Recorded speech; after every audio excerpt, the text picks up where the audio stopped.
Hello everyone, मैं आ गई हूँ आपकी अपनी फेवरेट स्टोरी पॉकेट में आसमान का आज का एपिसोड। ना बेल आइकन को प्रेस करना बिल्कुल ना भूलें। एपिसोड की शुरुआत में हम देखते हैं कि रानी जो होती है वो बहुत परेशान हो जाती है इस बात से, क्योंकि दिव्या ने उसे फ़ोन करके स्पेशली उसके घर पे उसकी बाकी ट्रीटमेंट के लिए, उसकी बाकी देखभाल करने के लिए बुलाया होता है। पर यहाँ पे हम देखते हैं कि वो परेशान हो जाती है इस बात को सोच के कि अगर वो जाएगी और कहीं उसकी सच्चाई सबको पता चल जाएगी तो वो कैसे सब कुछ हैंडल करेगी। और यहाँ पे हम देखते हैं कि जो आई होती है वो उसे बोलती है कि तू एक काम कर, तू उन्हें बोल दे कि तू आज छुट्टी पे है, तेरी तबीयत ठीक नहीं है, तू ऐसे बोल के तू उन्हें मना कर दे जाने से, तब वो किसी और को हायर कर लेंगे। पर यहाँ पे जो रानी होती है वो बोलती है कि नहीं आई, मैं ऐसा नहीं कर सकती, क्योंकि अगर मैं ऐसा कर रहूँगी तो मैं हॉस्पिटल भी नहीं जा पाऊंगी, क्योंकि हॉस्पिटल अगर गई तो फिर उनको पता चल जाएगी कि मेरी तबीयत ठीक है। और फिर ये सब सुन के वो बहुत टेंशन में आ जाती है कि क्या करूँ, मुझे जाना ही पड़ेगा।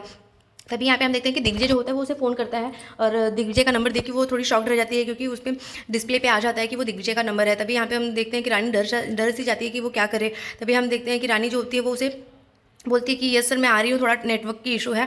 तो दिग्विजय बोलता है ठीक है कोई बात नहीं। और यहाँ पे हम देखते हैं कि जो अनीशा होती है वो उसे बहकाने की कोशिश करती है कि तू जाने दे, मैं किसी और को बुला लेती हूँ। तो बोलती है कि नहीं, वो दिग्विजय बोलता है कि नहीं मैं उसे नहीं जाने दे सकता, क्योंकि वो बहुत ही अच्छी है और बहुत ही अच्छे से उसने मेरे साथ, वो मेरी सर्जरी में थी तो मुझे पता चल रहा था कि वो बहुत ही अच्छी और ट्रेंड है।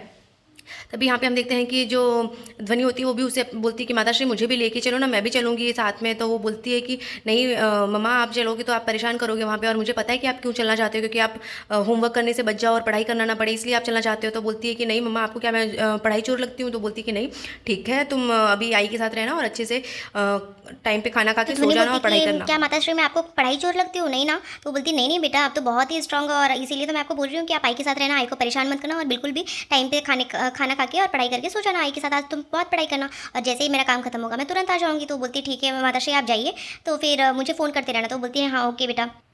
तभी दूसरी तरफ हम देखते हैं कि जो रानी होती है वो गांधी कुंज पहुंच जाती है, और जैसे ही वो गांधी कुंज पहुंचती है तो वहाँ की सारी यादें वो आपस से सब चीज़ें याद आने लगती है उसे, कि सब कुछ वैसा ही है, अभी भी कुछ बदला नहीं है। तो ये सब देख के उसे बहुत ही वो इमोशनल हो जाती है। और यहाँ पे हम देखते हैं दूसरी तरफ हम देखते हैं कि अनीशा और पिंकी जो होती है वो साथ में आती रहती हैं, और वो लोग आपस में बात करती हैं कि वो किस तरीके से सगाई से बीच में उठ के चला गया। और रही बात शादी की, तो वो अभी भी शादी के लिए हाँ नहीं कर रहा है, केवल उसने ऊपर से हाँ की है। तो प्लीज़ आप एक काम कीजिए, उसको फिर से एक बार आज डिनर के टेबल पे ही बात कर लेना उससे, और बोल देना कि 30 मई की जो डेट है वो फिक्स हो चुकी है। तभी यहाँ पे हम देखते हैं कि नारायणी जो होती है वो रानी को देखती है, तो पूछती है कि तुम कौन हो। तो वो बताती है कि मुझे यहाँ पे बुलाया गया है, दिग्विजय सर ने बुलाया है, कोई बीमार है ना उनकी देखभाल के लिए। तो बोलती है कि हाँ हाँ बा बीमार है, तो वो बा अपने कमरे में ही है, इतना बोलती है तो वो बा के कमरे की साइड चले जाने लगती है। तभी यहाँ पे हम देखते हैं कि जो अनिशा होती है वो पूछती है कि एक्सक्यूज़ में एक मिनट। तो वो रुक जाती है और बोलती है कि तुम्हें कैसे पता चला कि बा का कमरा किस साइड है। तो बोलती है कि मुझे क्या पता, मैं तो मतलब उसे फिर तो डर लग जाता है कि ये पहले दिन ही गड़बड़ हो गई। तो वो बोलती है कि मुझे नहीं पता, मैं तो सोची कि अभी कोई बताएगा। तब तक वहाँ पे दिग्विजय आ जाता है। तो दिग्विजय जो होता है वो उसे बोलता है हाँ हाँ चलो तुम आ गई, चलो बा के कमरे में चलते हैं। तभी उसे वो बा के कमरे में लेके जाता है। और यहाँ पे हम देखते हैं कि फिर से जो पिंकी होती है वो नारायणी से बोलती है कि चाची आप एक बार प्लीज़ आज सबको बता देना कि डिनर टेबल पे हम डिनर पे बैठेंगे, तब उस टाइम पे सबको बता देना। तभी यहाँ पे हम देखते हैं कि जो रानी होती है वो बाकी कमरे में आती है, तो बा उसे बोलती है कि तो ये घर में मास्क क्यों लगा के रखी है। और यहाँ दिग्विजय भी जो होता है वो भी पूछता है कि तुम मास्क क्यों लगा के रखती हो। तो वो बोलती है कि कुछ नहीं, और वो फिर वो बोलता है कि तुम टेंशन मत लो, बा को कोई दिक्कत नहीं है, कोई भी डिजीज़ नहीं है। तो वो बोलती है कि हाँ मुझे पता है, लेकिन मैं हॉस्पिटल में कितने सारे लोगों से मिलती हूँ ना, तो आपको कहीं मेरी डिजीज़ लग जाए, इसलिए मैं लगा के रखती हूँ, अगर आप चाहो तो मैं निकाल देती हूँ। तो बा बोलती है कि कोई बात नहीं। अभी देखते हैं हम कि जो दिग्विजय होता है वो बोलता है कि अच्छा तुम्हारा नाम क्या है। मैंने शांति से पूछा था, तो उन्होंने तो बोला कि तुम सब लोग तुम्हें डॉक्टर नर्स कह के बुलाते हैं, तो तुम्हें क्या हुआ, तुम्हारा नाम क्या है। तो यहाँ पे रानी जो होती है वो पता नहीं सोचती रहती है कि शांति जी ने क्या क्या बताया होगा आपको शांति मैडम ने। तो फिर वो बोलता है कि क्यों क्यों और कुछ भी बताना था। तो बोलती नहीं नहीं बस ऐसे ही। तो फिर उसके बाद वो उसे बोलता है ठीक है मैंने सारे मेडिसिन और दवाइयाँ रख दी हैं जो भी है, और तुम इनको थोड़ा लाइट खाना खिलाना, और जो भी है इनका बीपी वगैरह सब चेक करते रहना। तो बोलती है इंजेक्शन लगा दो फटाफट। तो वो इंजेक्शन जैसे ही लगाने जाती है तो बा उसका हाथ पकड़ लेती है और बोलती है कि ये किसको पकड़ के लेके आए। तो यहाँ पे रानी को डर लगता है कि कहीं उसने पहचान तो नहीं लिया बा ने रानी को। तो बोलती है कि यार तो ये तो लड़की है, बच्ची है, छोटी सी है, इसको कैसे पता चलेगा कि इसको तो खुद खाने की ज़रूरत है, अभी इसको देखभाल की ज़रूरत खुद है, तो मुझे क्या संभालेगी। तो ये सब सुन के जो बा होती है वो थोड़ा वो डर सी जाती है कि ये अच्छे से ध्यान रखेगी कि नहीं मेरा। तो फिर उसके बाद हम देखते हैं कि वो उसको इंजेक्शन लगाने के लिए बोलती है कि तू ठीक है लगा दे, अगर मेरे को दर्द हुआ तो तेरे को सैलरी भी नहीं दूंगी। और जैसे ही वो इंजेक्शन लगा दे तो उसको पता ही नहीं चलता है। तभी यहाँ पे हम देखते हैं कि वो उसे बताती है, नारायणी आती है उसके लिए जूस लेके। तो वो बोलती है कि देख रही है नारायणी, इसको तो इतनी ट्रेंड है, इसको तो ये भी इंजेक्शन इसने लगा दिया पर मेरे को पता ही नहीं चला। और फिर यहाँ पे हम देखते हैं कि नारायणी जो होती है वो बोलती है कि हाँ हाँ बात सही बात है, अब तुम्हारा ध्यान रखेगी अच्छे से, और उसको जूस देती है। तो जूस जो होती है वो नारायणी उससे बोलती है कि बा जो होती है बोलती है कि इसको भी जूस ला के दे दे। तो वो बोलती है हाँ बा ठीक है मैं लेके आ जाऊँगी। और यहाँ पे हम देखते हैं कि जैसे ही वो वहाँ से जाती है तभी जो रानी होती है वो बोलती है कि जितना मैंने सोचा था उससे भी ज़्यादा टफ है ये काम, तो मुझे बहुत ही होशियारी से काम करना पड़ेगा।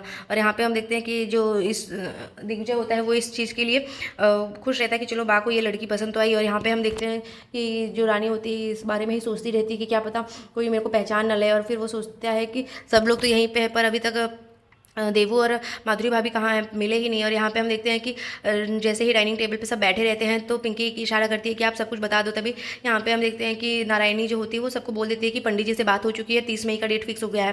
तो जो बिरजू होता है वो बोलता है कि ये तुमने किससे पूछ के किया और क्यों किया, और तुमने किसी से पूछना भी जरूरी नहीं समझा। और यहाँ पे दिग्विजय को जो है वो पुरानी याद आने लगती है उस कमरे की, क्योंकि वो बोलती है कि नारायण जो अनिशा है वो पुराने कमरे में ही शिफ्ट हो गया और वो सारी चीज़ें डेकोरेट करना चाहती है। तब यहाँ पे हम देखते हैं कि जो माधुरी होती है वो बोलती है कि लेकिन उसके उस कमरे में से तो पुरानी सब रानी की यादें जुड़ी हुई हैं। तभी नारायणी बोलती है कि अगर पुरानी यादें जाएंगी तभी तो नई यादें बन पाएंगी। तो यहाँ पे हम देखते हैं कि वो बोलता है कि जो बिरजू होता है वो बोलता है कि अभी तक तो उन लोग का लीगली डाइवोर्स भी नहीं हुआ है, तो फिर ये नहीं हो सकती ये शादी, अभी भी रानी इस घर की बहू है। तभी यहाँ पे जो दिग्विजय होता है वो बोलता है कि ये नर्स को भी खाना दे देना। तो देवू जो है खाना लेके जाती है और उसको ढूंढती रहती है। और यहाँ पे रानी जो होती है वो ध्वनि से बात करती है कि माता ध्वनि और आई से बात करती है कि मैं आज देर हो जाएगी, शायद हो सकता है कि मुझे निकलने में यहाँ से, क्योंकि अभी तो बहुत ही टफ लग रहा है यहाँ पे, अभी तक तो कोई भी कुछ पहचान नहीं पाया।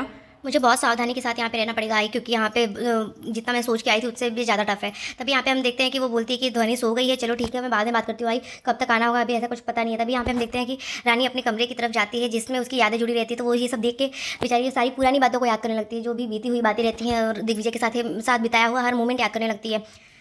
तभी वहाँ पे हम देखते हैं कि वो ये सब याद करके इमोशनल हो जाती है। और वहाँ पे अनिशा आ जाती है। तो अनिशा पूछती है तुम ये ताकझा क्या कर रही हो इस कमरे में। तो बोलती है कुछ नहीं, वो मेरे घर से फ़ोन आया था तो मैं बात कर रही थी। तो उसके बाद वो बोलती है कि बात हो गई। तो बोलती है कि हाँ बात हो गई। तो बोलती है कि अपने काम पे ध्यान दो जिस काम के लिए आई हो तुमसे पता नहीं क्यों पहले दिन से ही तुम्हें देखा है, तभी से तुम पे कुछ तो ऐसा लगता है कि तुम कुछ तो लोचा कर रही हो, तो इस वजह से कुछ तो शक हो रहा है मुझे। तभी यहाँ पे हम देखते हैं वो कुछ बोलती नहीं है और फिर उसके बाद वो वहाँ से चली जाती है। और फिर वो याद करती रहती है क्योंकि तभी वहाँ पे देवू आ जाती है। तो देवू से बोलती है कि तुम यहाँ पे हो, तुम्हारे लिए खाना लेके आई थी, चलो खाना खा लो। तभी यहाँ पे हम देखते हैं जैसे वो खाना देती है तो उसके आंखों में आंसू आ जाते हैं। तो बोलती है कि क्या हुआ, तुम रो क्यों रही हो। तो बोलती है कि कुछ नहीं, मेरे आंखें थक चुकी हो ना, तो आंखों में पानी आ रहा है। तभी यहाँ पे हम देखते हैं माधुरी आती है और माधुरी जो होती है वो देवू से बात करती है और फिर वो ये सब बातें करती रहती है। तभी वो बोलती है कि मुझे तो धनंजय भैया पे गुस्सा आ रहा है कि वो क्यों इस तरीके से बोल दिया कि बिना डिवोर्स के भी, बिना एक साइड से भी डिवोर्स हो सकता है और लीगली हो जाएगा। तो उसके बाद तो ये सब सुन के जो देवू होती बोलती है कि किसी तरीके से रानी से कुछ पता चल पाए, रानी कहीं यहाँ से आ जाएगी तो हम लोग कुछ कर सकते हैं, क्योंकि यहाँ पे अभी रानी ही आ सकती है और सब कुछ बचा सकती है। और वो जानती है कि अनिशा इस घर के लिए ठीक नहीं है, तो भी पता नहीं कि वो कहाँ चली गई। तभी यहाँ दूसरी तरफ हम देखते हैं कि जो आई होती है वो काम करती रहती है। तो जो ध्वनि होती है वो उसे बोलती है कि आई प्लीज़ एक बार माताश्री से बात करवा दो ना। तभी यहाँ पे हम देखते हैं कि जो रानी होती है वो उसे खाना खिलाती रहती है बा को। और वो फिर जैसे ही खाना खिलाती रहती है तो वो खाना खा के उसको बोलती है कि बस कर, वैसे तो तू दिखती है कमज़ोर पर तू है तो उसमें दम। और फिर उसके बाद उसके सर पे हाथ रख के वो उसे आशीर्वाद देती है कि तू हमेशा खुश रहे। तो उसे वो सारी बातें याद करने आ जाती है कि जिस तरीके से जब बा उसे डांटा करती थी, उसके ऊपर गुस्सा किया करती थी, पर वो उनके अंदर भी कितना प्यार है और कितना वो उससे प्यार करती है। तभी वो बर्तन रखने जाती है तो उसका फ़ोन बजने लगता है, आई का फ़ोन आ जाता है। तो यहाँ पे दिग्विजय आ जाता है और वो बोलता है कि ये किसका फ़ोन है, किसका बज रहा है। तो वो बोलती है कि वो लड़की तो गई अभी बर्तन रखने। तो वो बोलती है कि ठीक है मैं उसे उठा के, उसकी आई का फ़ोन आ रहा है मैं उठा के बता देता हूँ। पर वो जैसे ही उठाने के लिए जाता है तो यहाँ पे देखते हैं कि हम जो ध्वनि होती है बोलती है कि आई फ़ोन कब उठाएगी माताश्री। तो वो बोलती है कि रुक, जब वो काम करने गई तो वहाँ टाइम लगता है ना। तो फिर यहाँ पर हम देखते हैं कि आई वेट करती रहती है कि फ़ोन उठाए वो। पर दिग्विजय भी जो होता है वो फ़ोन उठाने ही जाता रहता है, पर जैसे ही वो फ़ोन उठाने जाता है तो फ़ोन कट जाता है।